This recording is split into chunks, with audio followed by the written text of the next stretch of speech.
कि कौन सी वस्तुएं पानी में डूबती हैं और कौन सी वस्तुएं पानी में नहीं डूबती।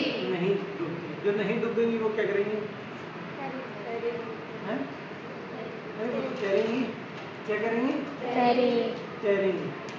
तो उसके लिए हमें कुछ चीजें समझनी पड़ेगी। एक तो द्रव्यमान क्या होता है? क्या होता है? द्रव्यमान। और दूसरा आयतन क्या होता है? ठीक है। तो द्रव्यमान क्या होता है कि किसी वस्तु में कितने पार्टिकल्स हैं, किसी वस्तु में कितने पार्टिकल्स हैं, वो उसका द्रव्यमान होता है। क्या होता है? द्रव्यमान। मतलब कोई वस्तु है वो कितने पार्टिकल से मिलकर बनी है, वो उसका क्या कहलाता है? द्रव्यमान कहलाता है। और दूसरी चीज होती है आयतन। क्या होती है? आयतन। दूसरी चीज होती है आयतन। तो आयतन क्या होता है कि कोई वस्तु है वो कितनी जगह घेरती है, वो उसका आयतन कहलाता है। क्या कहलाता है? आयतन। अभी मैंने 2 टेस्ट ट्यूब लिए है ना, इन दोनों टेस्ट ट्यूब का साइज एक जैसा है ना, एक ही जैसी टेस्ट ट्यूब है, तो इन दोनों का आयतन क्या हो गया? समान हो गया, एक जैसा है। इनका आयतन कैसा है? एक समान है। पर इनके अंदर जो हमने डाला है, इसमें डाली हमने मिट्टी, इसमें हमने डाली है बीजा फोम डाली है, फिर प्लास्टिक की बोल्ट्स डाली है ना। तो अगर मैं दोनों की बात करूं तो किसमें पार्टिकल्स ज्यादा हैं? किसमें द्रव्यमान मास ज्यादा है? इसमें, है ना, क्योंकि इसमें मिट्टी के पार्टिकल्स ज्यादा है और ज्यादा होने के साथ साथ कॉम्पैक्टली पैक्ड भी है, मतलब बिल्कुल पास पास लगे हुए हैं, सटके हुए एक दूसरे से, चिपे हुए हैं, है ना। हाँ, इसमें जगह बची हुई है। तो इसका घनत्व क्या हुआ? ज्यादा हुआ। मतलब प्रति इकाई आयतन में, आयतन दोनों का सेम, प्रति इकाई आयतन में किसका द्रव्यमान ज्यादा, उसका घनत्व भी ज्यादा। समझ में? तो अभी दोनों में से घनत्व किसका ज्यादा है? मिट्टी का, और इसका कम है। ऐसे ही हम पानी के अंदर जब कोई वस्तु डालेंगे तो पानी का और उस वस्तु का दोनों की तुलना करेंगे। जिसका घनत्व ज्यादा होगा वो वस्तु डूब जाती है। अगर पानी का घनत्व ज्यादा हुआ और वस्तु का कम हुआ तो वो वस्तु तैरने लगेगी। अगर मान लो वस्तु का घनत्व ज्यादा हो गया तो वो पानी में डूब जाती है। जैसे ये दोनों बॉल एक ही समान है, एक साइज की है, छोटी बड़ी नहीं है ना। एक बनी है प्लास्टिक की और एक बनी है लोहे की, दोनों ठोस है ना, दबा नहीं सकते, संपीड़ित इनको हम कर नहीं सकते। तो अभी पानी में हम डालकर देखेंगे तो हमें पता लगेगा कि पानी से किसका घनत्व ज्यादा है। पहले कौन सी डालें? पास में ले डाल दें। क्या कर रही है? बोल। तैर रही है ना। इसका मतलब क्या है? प्रति इकाई आयतन में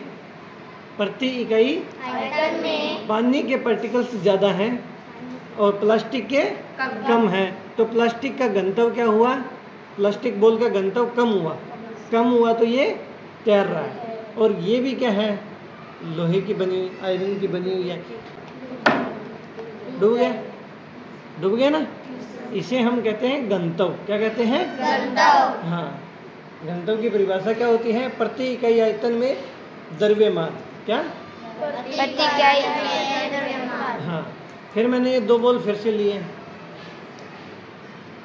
ये 2 बॉल एक ही समान है, समान आकार की है ना। अभी इनको फिर से पानी में डालें। पहले कौन सी डालें? लकड़ी वाली ब्लैक। देखो ये लकड़ी की बनी है। क्या कर रही है? ये तैर रही है। मतलब प्रति इकाई आयतन में पानी के पार्टिकल्स अब भी ज्यादा हैं और लकड़ी के पार्टिकल्स कम हैं। तो लकड़ी का घनत्व क्या हुआ? कम हुआ और पानी का घनत्व ज्यादा हुआ। फिर मेरे पास ये एक बॉल और है, इसको डाल दें। चलो इसको बड़े रहने देते हैं। ये देखो, ये क्या कर रही है? डूब गई ना, डूब गई। तो इसका मतलब क्या है? इसका आयतन और इसका घनत्व ज़्यादा है। ज़्यादा घनत्व वाली पानी से ज़्यादा घनत्व वाली चीज़ें पानी में डूबेंगी और कम घनत्व वाली चीज़ें ऊपर उठेंगी। साइज पर कोई फर्क नहीं पड़ता, साइज पर कोई फर्क नहीं पड़ता। इधर देखो, एक फोम की बॉल बनाई थी, वो उड़ के गई है। इधर ही उड़ के गई थी।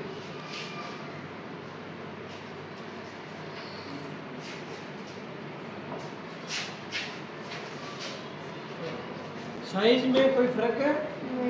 साइज से वस्तुओं के घनत्व में कोई फर्क नहीं पड़ता। साइज कम है ज़्यादा है उससे कोई फर्क नहीं पड़ेगा। अभी देखो, मेरे पास दो बॉल है, थोड़े से दो बॉल है, एक फोम की बनी हुई और दूसरी साइज किसका बड़ा है? फोम वाले का, है ना। आप लोग क्या सोचोगे, सर इसका साइज बड़ा है तो इसके अंदर पार्टिकल्स भी ज़्यादा होंगे, कोई ज़रूरी नहीं है। अभी देखो, लोहे की तो आपने पहले चेक कर लिया, लोहे की डूब गई। ये क्या डूबेगी? देखो, हाँ ये तैर रही है। बड़ी बॉल है तो भी तैर रही है, छोटी बॉल डूब गई। तो ये सारा का सारी जो चीज़ है डिपेंड किस पे करता है? घनत्व पर। किस पे डिपेंड करता है? घनत्व पर डिपेंड करता है। ठीक है, एक चीज़ और दिखाते हैं आपको। यहाँ एल्यूमिनियम का फॉइल पड़ा था, वो क्या है? अभी ये वैसे तो ठोस है, धातु ठोस में आती है, पर इसकी हमने एक पतली परत बनाई हुई है चादर की तरह, है ना।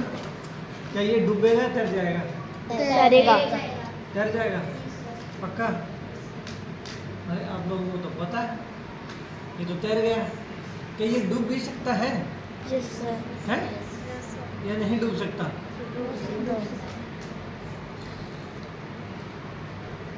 अभी तक आपने यही सीखा, चीजें या तो तैरेंगी या डूबेंगी। हाँ, कुछ चीजें तैरेंगी। हाँ,